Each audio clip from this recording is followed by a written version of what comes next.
there's this really famous movie franchise out there. You've probably heard of it. It's called Mission Impossible. For those of us old-timers, though, we remember watching the TV show because we're cool like that. And all you young'uns, you just know about the movies because you're young. But there's this guy, Tom Cruise, he's been playing Ethan Hunt, this secret agent, for something like 30 years. I was 3 years old when he started playing Ethan Hunt in these movies. But the reason he keeps doing it is because they keep making the movies, and the movies keep making money. So it's like, why stop if you got this good thing going for you? If you've never seen him, go watch him. And if you've never seen him, this is the gist. Ethan Hunt is a secret agent. He's part of this thing called the IMF, the Impossible Missions Force, and his job is to go on impossible missions. There it is. So he's supposed to go out and save the world, right? Prevent global disasters and global catastrophes. How great. Spoiler alert, here you go. So in the third movie, he decides, all right, it's time to retire. I'm getting older. I want to settle down. I found this beautiful woman. I want to marry her, and we're going to have this great life together. So I'm just going to, dial it back. And so that's what he does. He dials it back. He still helps out with training for the IMF. He still does consulting and helping out, but he just has left all the secret agent stuff and the dangerous stuff to the young bucks. And he's just like, I'll just, help out with the training and stuff. Until, of course, there'd be no movie if that's where it ended. They're like, man, but we need you back for this one more mission. Just, you got to come back and help us. And so he's left with this choice. Life on the sidelines, settled down, wife, house, nice little job. Or get back in the game. Adventure of a lifetime. Go and save the world, quite literally. Has to make a choice. And so he does what any one of us would do in that situation. He chooses both. He's like, I'll go do this real quick, then I can come back to the life that I want. All right, great. So that's what he tries. Spoiler, so many spoilers today. Spoiler alert, he goes off and is saving the world, fantastic, but then what happens, predictably? They capture his wife, they hold her for ransom, they use her to control him and to manipulate him. But then, another spoiler alert, at the end of the day, he saves the day, saves his wife, beautiful. Great story, okay. But what does he learn at the end of this? At the end of it, he learns that he risked losing everything because he didn't make a choice. And so he learns he has to make that choice. Is he going to keep doing these impossible missions? Is he going to live this incredible life of saving the world? Or is he going to have his wife and kids and settle down? Which one is he going to choose? And so that's where at the beginning of the fourth film, there's 8 of these, by the way. We're just doing 2 today, don't worry. At the beginning of the fourth film, we find out he's faked his wife's death so that she can essentially be sent off into witness protection and be safe, so that he can go off and continue to do these missions. And he chose to keep his wife safe and to go off and to live these missions. That's what he's made for. Okay, so this is the reason I bring this up is because the next movie comes out in 10 days. That's true, but that's not why I bring it up. The reason I bring this up, we admire this. Right? The reason these movies sell so much is because we admire that this guy would risk his life to save others. We admire his courage, his boldness, his audacity, his selflessness to go off and risk his life for the safety of others. That's what we like. But the reason that he does this is because he knows that he's been called into this great mission. He knows that this is what he has been made for. And he has to make that choice, but he knows that he's been called into this mission. And when he goes off and does that, that's where he finds his life. Right? That's where he finds his purpose in life. It's when he accepts the sacrifice that he has to make, and he goes off and is able to live this. We admire that. It sells. It's still selling to this day. That's what he does. Okay. I'm going to say something, then I'll explain it, but I have to say it first, or else we're just going to get lost, but I have to say it first. We don't make room for Jesus in our life. Jesus has made room for us in his life. I'll say that again. We don't make room for Jesus in our life. Jesus has made room for us in his life, and he's inviting us into that. So often when I'm talking to people about the faith, what it means to be a Christian, all these sorts of things, their answers are very telling because it's just very telling what they say. They'll start to describe the faith as a lot of people describe it as a sort of bet, as this wager. If God exists, if this is all real, then I better do X, Y, and Z so that when I die, I get to go to heaven when I'm dead. It's just a bet. A lot of people will start to describe the faith just as if it's some sort of behavior modification. Jesus came to teach us to stop being a bad person and to be a good person. So do what Jesus taught you to do. A lot of people describe the faith as if, I don't know, it's just like some sort of therapy. Like when I go to Mass, when I pray, I feel better. So that's why I do it. The issue when people just think of the faith this way is that they totally miss the point. Because it's not just behavior modification. It's not just therapy. It's not just, oh, I made some room in my life for Jesus this week. You know, I took the kids to school, took them to practice, took some time for Jesus, went to the grocery store, did it. That's not it. It's not that we've made room for Jesus for us. Jesus made room for us in his life. And he invites us to share in that life. He invites us to share in his mission. Why? It's because that's where we're actually going to find our life. Like the purpose for which we were made. We weren't made for ourselves. Like there is this purpose out there that God gives to us. And he's inviting us to that. That's what's going on. But, it's a big but. What's the but? But, there's a cost. There's a sacrifice that we have to make. There's a choice that we have to make. Right? Jesus is offering us to share in his life, and that's an amazing life. It's called the divine life. That's called God's life. He's offering us to share in his mission. What's Jesus' mission? Save the world. Right? Okay, so this is a pretty big deal. Like Jesus is inviting us into that. But what's the cost? It's that we have to choose. We can't just sit on the sidelines or say, oh, I want both. It's like we have to choose. Am I going to go all in on that? Or am I going to try to hold everything together all at once? That's the sacrifice. Jesus in this 10th chapter of Matthew's gospel, right? He's called the disciples. He's been preparing them for the mission. He's been telling them so many things. And now we get to the end of chapter 10. 11, he's going to go do something else.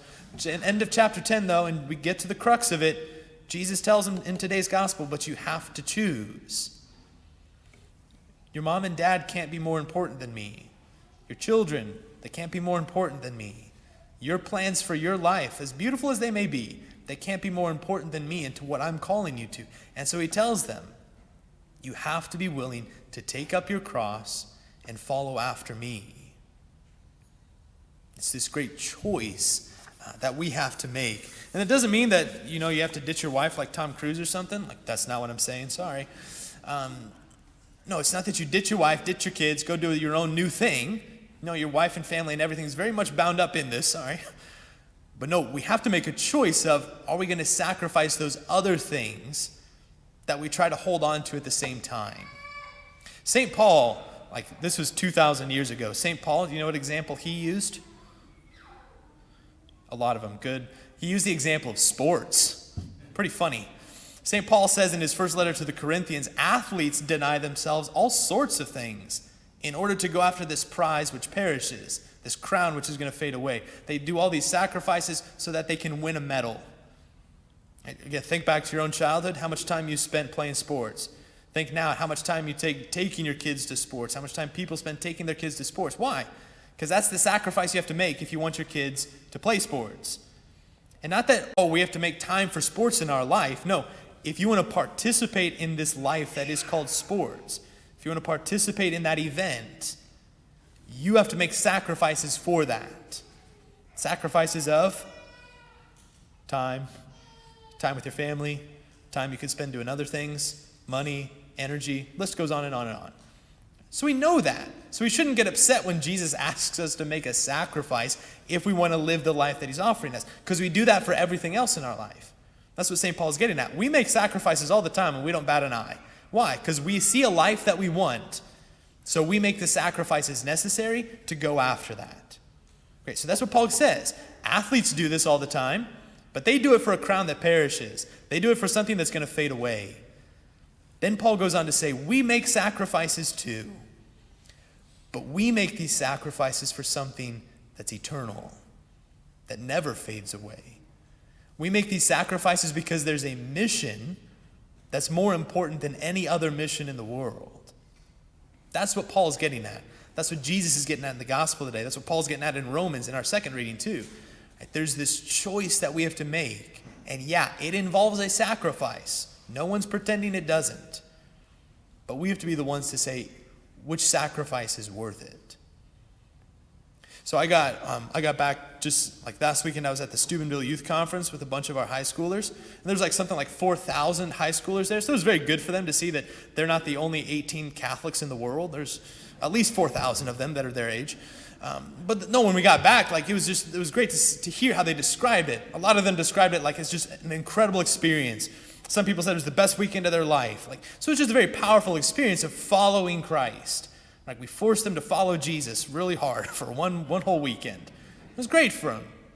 And they had that very tangible, very palpable experience that, whoa, when I do this, even though they made us sing some Jesus songs and stuff, for some reason, I was happier. There was a joy, there was a fullness, there was a peace that came with that.